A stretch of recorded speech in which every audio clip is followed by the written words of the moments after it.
그가 오신 목적. 그러므로 우리는 들은 것에 더욱 유념함으로 우리가 흘러 떠내려가지 않도록 함이 마땅하니라. 천사들을 통하여 하신 말씀이 견고하게 되어 모든 범죄함과 순종하지 아니함이 공정한 보응을 받았거든. 우리가 이같이 큰 구원을 등한히 여기면 어찌 그 보응을 피하리요. 이 구원은 처음에 주로 말씀하신 바요, 들은 자들이 우리에게 확증한 바니 하나님도 표적들과 기사들과 여러 가지 능력과 및 자기의 뜻을 따라 성령이 나누어 주신 것으로서 그들과 함께 증언하셨느니라. 히브리서 2장 1에서 4절. 이 구원이 큰 이유는 이미 살펴보았습니다. 히브리서 기자가 제시한 첫 번째 이유는 메시지의 원천에 있었습니다. 복음은 하나님 아버지께서 아들을 통해 성령으로 주신 메시지입니다. 유일무이한 구속력과 특별한 권위를 가진 메시지입니다. 이 구원이 큰 두 번째 엄숙한 이유는 이 메시지를 등한시하면 피할 길이 없다는 사실에 있었습니다. 복음은 임박한 진노를 피하라 라는 경고입니다. 성경 전체에 나오는 심판의 메시지, 의로우신 하나님이 온 땅의 심판자로서 마지막 때 온 세상을 심판하신다는 메시지입니다. 이 메시지를 무시하는 자를 확실히 기다리는 것은 무서운 진노와 고통과 형벌뿐입니다. 세 번째 중대한 이유가 담긴 구절은 우리가 이같이 큰 구원을 등한히 여기면 어찌 그 보응을 피하리요 라는 것입니다. 그가 주시는 구원의 크기 자체 때문에 모든 사람이 주의하고 유념해야 하며 절대 등한시하지 말아야 합니다.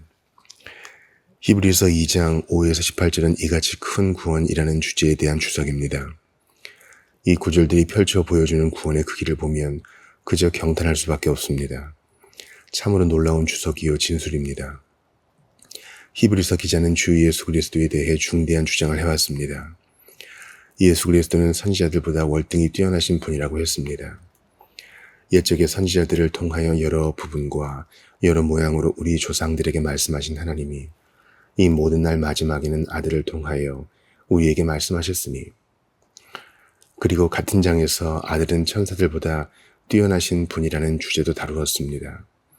천사들의 힘과 능력이 아무리 놀랍고 강력해도 아들께는 미치지 못한다고 했습니다. 위대하고 거룩한 모든 천사들을 압도하는 이분, 하나님 아들의 탁월하심과 뛰어나심을 보여주었습니다. 그런데 그는 이 말이 어떤 이들, 특히 히브리 그리스도인들의 마음에 불러일으킬 문제를 금세 알아차린 것 같습니다.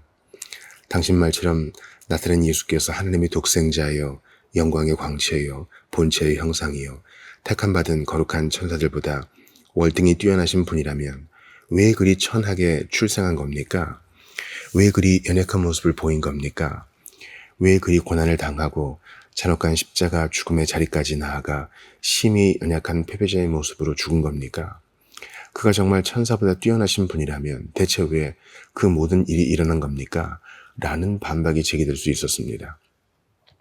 히브리서 기자는 그리스도께서 천사들보다 탁월하시다는 자신의 주장과 그의 생애 및 죽음이 어떻게 조화를 이루는지 밝혀야 했습니다. 그 과정에서 신약 성경에 기록된 이 놀라운 구원이 얼마나 큰 것인지 설명하게 된 것입니다.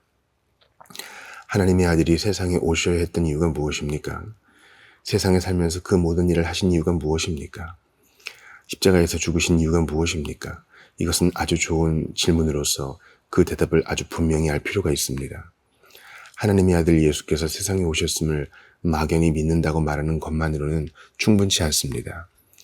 그가 세상에 오셔서 이 모든 일을 하시고 고난을 당하시며 견디신 이유는 오직 한 가지, 이같이 큰 구원을 위해서였음을 알아야 합니다. 먼저 일반적인 의미에서 이 점을 살펴보겠습니다. 이같이 큰 구원은 처음부터 하나님의 백성들을 매료시켰던 표현입니다. 이 표현에 다가가는 것은 마치 보물과 재화로 가득 찬 장엄한 구조물에 다가가는 것과 같습니다. 그런 건물에는 덥석 들어가지 못하는 법입니다. 이미 들은 소문이 있기에 일종의 경이감을 품고 다가가게 됩니다. 외관을 보며 겉모습에서부터 벌써 놀라움을 느낍니다. 현관에 들어가서도 선뜻 발걸음을 옮기지 못합니다. 유심히 살펴볼 가치가 있는 곳은 현관부터 볼거리가 있는 법입니다. 땅 위의 건물이나 광경을 볼 때도 그렇다면 하나님이 자신의 말씀 안에서 알려주시는 이같이 큰 구원을 들여다보고 살펴볼 때는 무한히 더 그럴 수밖에 없습니다. 첫 번째로 구원의 목적이라는 관점에서 그 크기를 살펴보도록 합시다. 이같이 큰 구원의 목표가 무엇입니까? 히브리서 2장 5절은 말합니다. 하나님이 우리에게 말하는 바 장차 올 세상을 천사들에게 복종하게 하심이 아니니라. 어떤 이는 물을 것입니다. 당신이 말하는 구원이 대체 뭡니까? 기독교 복음이 전하는 메시지가 뭡니까? 복음은 장차 올 놀라운 세상에 대해 알려주는 메시지입니다. 5절이 단순히 장래의 일을 가리키는 말이 아니라고 주장하는 자들이 있는데 그들과 논쟁을 벌일 생각은 없습니다. 저는 이것이 그리스도 안에서 주신 모든 복을 가리키되 주로 장래의 일을 가리키는 말이라고 생각합니다.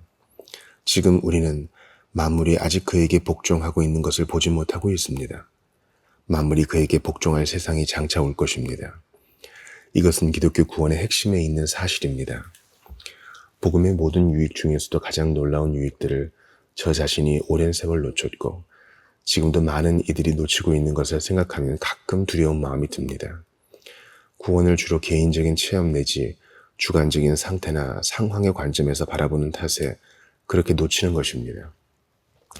복음은 개인적인 체험에 앞서 온 세상에 일어날 일을 알려줍니다. 개인적인 측면을 다루기에 앞서 우주적인 일에 대해 이야기합니다. 그러므로 여러분 자신이나 자신의 개인적인 필요만 생각지 말 것을 다시 한번 권합니다. 물론 개인적인 필요를 구할 수도 있고 그럴 권리도 있으며 실제로 하나님이 개인적인 필요를 구하도록 격려하시고 때에 맞게 도와주시는 것은 감사한 일이지만 구원을 그렇게 좁게만 생각하면 절대 안 됩니다. 세상이 이 모양이 된 것은 인간의 죄와 불순종 때문입니다. 인간이 타락하면서 불행과 고통이 세상을 채우게 되었습니다.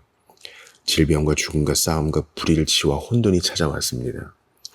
그러므로 이같이 큰 구원과 관련하여 가장 먼저 해야 할 일은 하나님이 이처럼 죄로 망가진 세상에 조처를 취하셨다는 사실, 이와 다른 세상이 장차 온다는 사실을 아는 것입니다. 우리는 인간의 어리석음이 낳은 결과, 죄와 불순종이 낳은 결과를 현 세상에서 경험하고 있습니다. 하나님의 당면 문제는 이렇게 표현해도 된다면 친히 만드신 후 완전하고 좋다고 선언하신 세상, 그런데 죄가 망쳐버린 세상에 어떻게 찾아오시느냐 하는 것이었습니다. 세상을 원래 의도하신 바대로, 아니 그보다 훨씬 더 놀랍게 회복시키려면 어떻게 할 것이냐 하는 것이었습니다. 구원은 바로 이 문제와 관련된 일입니다. 이 구원 안으로 들어갈 때 자기 자신이나 자기 기분이나 자기 마음 상태에 몰두하던 차원에서 벗어나게 됩니다. 그 즉시 자기 자신을 영원한 세상에 속한 천국 시민으로 바라보게 됩니다. 하나님이 만드실 새로운 세상이 있습니다. 성경은 그가 큰 계획과 방안을 가지고 계신다고 말합니다. 영광과 경의로 가득 찬 세상을 만드실 것이라고 말합니다. 그 세상에는 죄도 없고 슬픔도 없고 고통도 없습니다. 아픔도 없고 질병도 없습니다. 다툼도 없고 싸움도 없습니다. 지금은 대립하는 짐승들이 그때는 한자리에 누울 것입니다. 평소 굶주리고 난폭했던 짐승들이 어린아이의 손에 이끌려 다닐 것입니다. 이것이 성경이 제시하는 그림, 신약 성경뿐 아니라 구약 성경이 제시하는 그림입니다. 그리스도께서 세상에 오시기 전에 하나님의 말씀을 전했던 선지자들도 장차 올 세상에 대한 기록을 남겼습니다. 장차 이루어질 놀라운 일을 일부 보았습니다. 주님도 자주 그 세상에 대해 가르치셨습니다. 자신이 다시 와서 만물을 새롭게 하겠다고 말씀하셨습니다. 자신이 세우실 나라와 그 나라에 일어날 놀라운 일들에 대해 늘 이야기하셨습니다.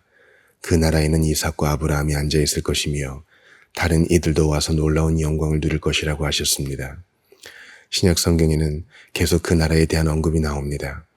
베드로도 자주 그 나라에 대해 전했습니다. 오순절 이후 예루살렘에서 설교할 때도 새롭게 되는 날이 주 앞으로부터 이르러 영광과 경의로 가득 찬 나라가 시작될 것이라고 했습니다. 사도 바울 역시 그 나라를 계속 고대했습니다. 빌립보 교인들에게 그리스도께서 오시면 우리 영혼을 죄에서 구하실 뿐 아니라 우리의 낮은 몸을 자기 영광의 몸의 형체와 같이 변하게 하실 것이라고 했습니다. 계시록도 같은 이야기를 합니다. 하나님의 성이 찬란하고 경이롭고 영광스러운 모습으로 하늘에서 내려오는 모습을 보여줍니다.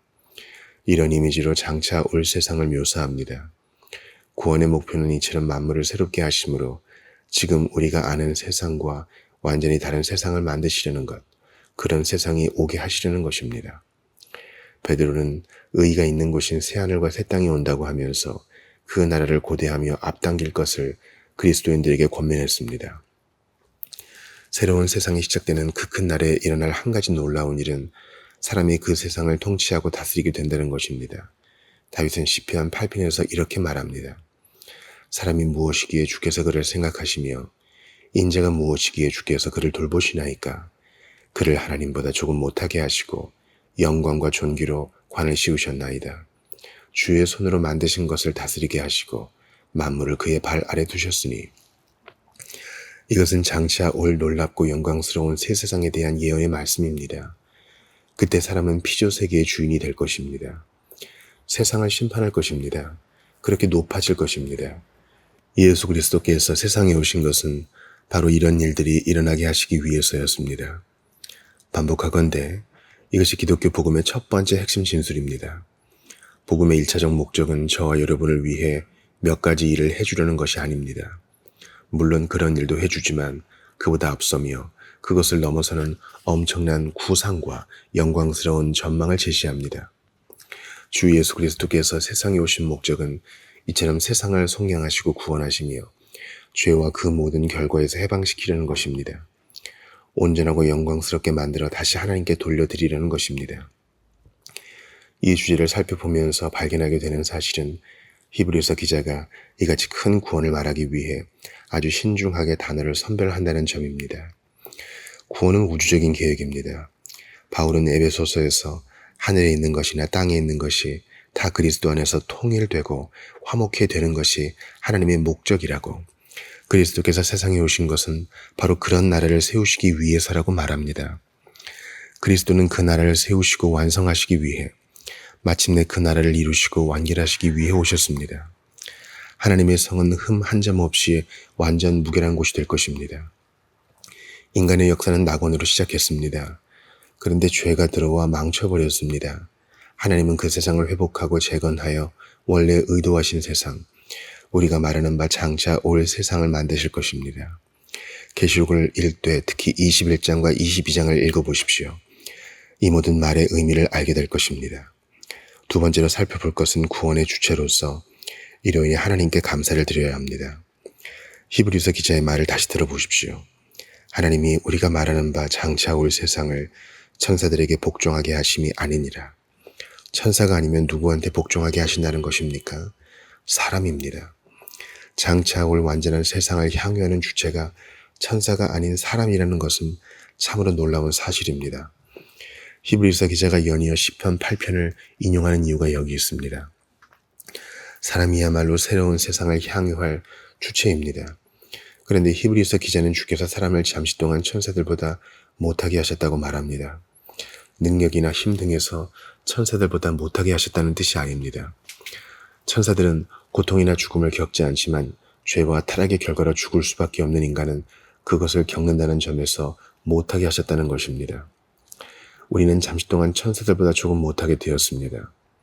좀 더 뒷부분에서는 예수 그리스도도 천사들보다 잠시 동안 못하게 하심을 입었다고 말합니다. 주님도 잠시 동안 천사들보다 조금 못하게 되셨습니다. 이것은 무엇보다 놀라운 사실입니다. 이같이 큰 구원, 영광의 잔치, 장차 올 세상의 잔치가 저와 여러분 같은 사람들을 위해 준비되고 있다는 것입니다. 성령의 감동을 받고 예언적 의미에서 이 일을 내다본 시편 기자가 사람이 무엇이기에 주께서 그를 생각하시며 인자가 무엇이기에 주께서 그를 돌보시나이까 라고 외친 것도 놀랄 일이 아닙니다. 우리는 모두 하나님을 거역하고 그를 거슬러 죄를 지음으로 우리의 가치를 떨어뜨리고 우리에게 주신 하나님의 형상을 더럽혔습니다. 여러 가지 면에서 들짐승보다 못한 존재로 전락했습니다. 이를테면 하나님의 얼굴에 침을 뱉은 것과 같습니다. 우리는 불순종과 어리석음으로 고통과 아픔과 혼란과 적이와 전쟁과 삶의 모든 공포 및 죽음 자체를 자초했습니다. 그런데 놀랍게도 이런 우리를 위해 장차 올 세상이 준비되어 있다고, 한 번도 제자리를 이탈한 적 없는 거룩한 천사들, 하나님의 명령을 준행하는 저 밝은 천상의 영들이 아닌 우리를 위해 준비되고 있다고, 그러니 이 구원이 얼마나 큰 것이냐고 히브리서 기자는 말합니다. 1장에 나오듯이 모든 천사들은 구원받을 상속자를 위하여 섬기라고 보내신 섬기는 영입니다. 상속자는 누구입니까? 저와 여러분입니다. 예수 그리스도를 믿는 모든 사람입니다. 하나님께 순종하는 크고 강한 천사들은 우리의 종에 불과합니다. 하나님이 우리를 축복하기 위해 사용하시는 종에 불과합니다. 하나님이 구원이라는 일대 영예를 위해 상상할 수 없는 사건을 위해 택하신 대상은 다름 아닌 우리 인간입니다. 이 말이 동화처럼 들립니까? 그렇다면 여러분은 그리스도인이 아닙니다. 복음을 믿지 않는 것입니다. 이것은 복음의 핵심에 있는 사실입니다. 주 예수 그리스도를 믿는 자도 과거의 죄를 지어 심히 더러웠을 수 있고 오랜 세월 하나님께 불순종하고 그를 외면했을 수 있으며 짐승 같았거나 짐승만도 못했을 수 있습니다. 그럼에도 불구하고 지금 주 예수 그리스도를 믿고 그리스도 안에 있다면 영광의 나라에서 그와 함께 거할 것입니다. 땅이 새로워지고 갱신될 때, 물질들이 타오르는 불의 뜨거운 열기에 풀어질 때, 모든 죄와 악과 불순물이 제거되어 온 세상이 완전해지고 의로워질 때 그 새로운 땅 위를 거닐 것입니다. 빛 가운데 그의 찬란한 얼굴 빛 가운데 행할 것입니다. 아들의 벗이 될 것입니다. 하나님을 뵙고 즐거워할 것입니다. 지금 하나님의 보좌 주변에서 거룩하다, 거룩하다, 거룩하다, 만군의 여호와여 라고 노래하며 외치고 있는 거룩한 천사들의 수종을 받을 것입니다. 이것이 기독교 복음입니다. 영광스러운 상태에서 하나님을 살짝 본 자가 전해준 메시지입니다. 그리스도께 속한 자들은 형언할 수 없는 영광 가운데 살 것이며 영원토록 그의 거룩한 임재 안에서 지낼 것입니다. 그런데도 히브리서 기자가 이같이 큰 구원이라고 말하는 것이 놀랍게 느껴집니까? 누가 이 구원을 계획했습니까? 히브리서 1장 10절을 보십시오. 주여, 태초에 주께서 땅에 기초를 두셨으며 하늘도 주의 손으로 지으신 바라. 히브리서 기자가 말하는 이분이 누구입니까? 당연히 하나님이십니다. 구원은 하나님이 계획하신 일입니다. 히브리서 기자는 하나님을 만물이 그를 위하고 또한 그로 말미암은 이라고 부릅니다. 저처럼 미미한 자가 이처럼 무한하고 광대한 주제를 다루는 것이 좀 우습기는 하지만 미약하나마 제가 말하려 하는 바는 크고 전능하시며 영원하오신 하나님, 만물이 그를 위하는 하나님이 저와 여러분을 위해 친히 이 영광을 계획하셨다는 것입니다. 하나님은 만물이 그를 위하고 그로 말미암은 분입니다. 영존하시는 전능자시여 절대자십니다. 자존하시는 분입니다. 우리를 창조하신 분입니다. 모든 거룩한 가운데 영원토록 스스로 충족히 거하시는 분입니다. 그런 분이 세상과 우리를 만들기로 결정하신 것입니다. 그런데 이보다 더 놀라운 사실이 있습니다. 하나님의 크심과 능력과 힘과 창조력은 그래도 어느 정도 이해할 수 있습니다. 충격적인 사실은 저와 여러분처럼 왜소한 자들, 맹목적이고 무지한 자들이 자신을 출생케 하시고 이 모든 기능을 주신 존재를 거역하며 그에게 반역함으로 파멸을 자초했는데도 그토록 어리석게 죄를 지었는데도 우리와 세상을 단숨에 쓸어버릴 수 있는 분이 그렇게 하지 않으셨다는 것입니다. 크고 자존하시는 하나님, 우리가 전혀 필요치 않은 하나님이 우리를 위한 구원의 길을 계획하셨다는 것입니다. 그러므로 만물이 그를 위하고 또한 그로 말미암으니가 많은 아들들을 이끌어 영광에 들어가게 하시는 일에 그들의 구원의 창시자를 고난을 통하여 온전하게 하심이 합당하도다. 이같이 큰 구원, 우리가 거슬러 죄를 지은 대상인 거룩하신 하나님이 친히 우리의 구원을 시작하셨습니다. 10절이 묘사하는 이 영원하시고 거룩하시며 절대적이신 분이 자신과 세상을 위해 조처를 취하셨다는 사실에 전혀 놀라지 않는 사람은 그리스도인이 아니라고 다시 한번 말하고 싶습니다. 왜 조처를 취하셨습니까? 9절에 그 답이 나옵니다. 오직 우리가 천사들보다 잠시 동안 못하게 하심을 입은 자, 곧 죽음의 고난받으심으로 말미암아 영광과 존귀로 관을 쓰신 예수를 보니 이를 행하심은 하나님의 은혜로 말미암아 모든 사람을 위하여 죽음을 맛보려 하심이라. 필립 도드리지는 이렇게 외쳤습니다. 은혜, 마음을 사로잡는 소리요, 귀에 감기는 소리일세. 하나님의 은혜가 없다면 저와 여러분과 온 세상, 이제껏 살았던 모든 사람과 앞으로 살게 될 모든 사람은 멸망과 지옥과 영불에 처해질 것입니다. 오 하나님의 과분한 자비여, 하나님의 은혜로 말미암아 모든 사람을 위하여 죽음을 맛보려 하심이라. 은혜는 자격 없는 자에게 베푸시는 호의요, 인자요, 자비요, 긍휼입니다. 은혜와 정반대되는 것을 받아 마땅한 자, 진노와 형벌을 받아 마땅한 자를 이처럼 사랑과 자비와 긍휼로 대하시는 것은 오직 그가 은혜의 하나님이시기 때문입니다. 찰스 웨슬리도 이런 사실들을 묵상했습니다. 만입이 내게 있으면 내 크신 구주와 내 하나님 내 왕의 영광과 그 은혜의 승리를 찬송하겠네. 하나님의 아들이 땅에 오신 이유가 무엇입니까? 우리를 위해 죽으시기 위해서였습니다. 그것은 하나님의 은혜였습니다. 그 놀라운 사랑 때문에 우리의 실상을 보시면서도 단숨에 날려버리지 않으시고 해방과 구원의 길을 열어주신 것입니다. 어떻게 그 일을 하셨습니까? 독생자를 통해 하셨습니다. 그러므로 만물이 그를 위하고 또한 그로 말미암으니가 많은 아들들을 이끌어 영광에 들어가게 하시는 일을 그들의 구원의 창시자를 고난을 통하여 온전하게 하심이 마땅하도다. 구원 계획의 핵심이 여기 있습니다. 예수 그리스도는 우리 구원의 창시자요, 지휘관이요, 인도자요, 지도자십니다. 다시 말해서 이 거룩하신 하나님, 만물이 그를 위하고 또한 그로 말미암으니 말할 수 없이 거룩하고 완전하시니가 자신이 만들었으나 죄가 망쳐버린 세상을 굽어보시며 우리의 수치와 비참과 필멸과 고통과 죽음과 혼란을 바라보시고 내가 조치를 취해야겠다라고 하신 것입니다. 그래서 외아들을 세상에 보내신 것입니다. 아들은 우리를 이 상황에서 끌어내시기 위해 사람이 되고 육신이 되어 이 상황 속으로 들어오셨습니다. 그렇게 우리의 본성을 입으셨고 우리는 그의 의를 받았습니다. 그는 많은 형제 중에서 맏아들이 되셨습니다. 볼지어다 나와 및 하나님께서 내게 주신 자니라. 그는 우리를 형제라고 부르기를 부끄러워하지 않으십니다. 두 번째 사람 마지막 아담으로서 이제껏 말한 모든 복을 주고자 준비하고 계십니다. 이것이 하나님의 아들이 세상에 오신 목적과 관련하여 우리가 유념해야 할 사실들입니다. 주 예수 그리스도께서 이처럼 하늘을 떠나 갓난아이의 모습으로 베들레헴에서 태어나신 사실, 그가 말씀하시고 행하신 모든 일, 겪으신 모든 일을 마땅히 숙고해야 합니다. 주님이 그 모든 일을 하신 이유가 무엇입니까? 장차 올 세상에 거할 새로운 시민, 새로운 인류를 시작하시기 위해서입니다. 그 세상은 놀랍고도 영광스러운 곳으로서 오직 그에게 속한 자들만 그 세상에 거할 것입니다. 다른 자들은 거할 수 없습니다. 그가 붙들어 주시는 대상은 천사들이 아닌 아브라함의 자손입니다. 바로 저와 여러분입니다. 그가 친히 우리를 영광의 나라로 인도하실 것이며 영원 무궁토록 자신과 함께 영광을 누리게 하실 것입니다. 이제 이 구원의 크기를 이해하겠습니까? 여러분이 이런 구원을 받았다는 것을 알겠습니까?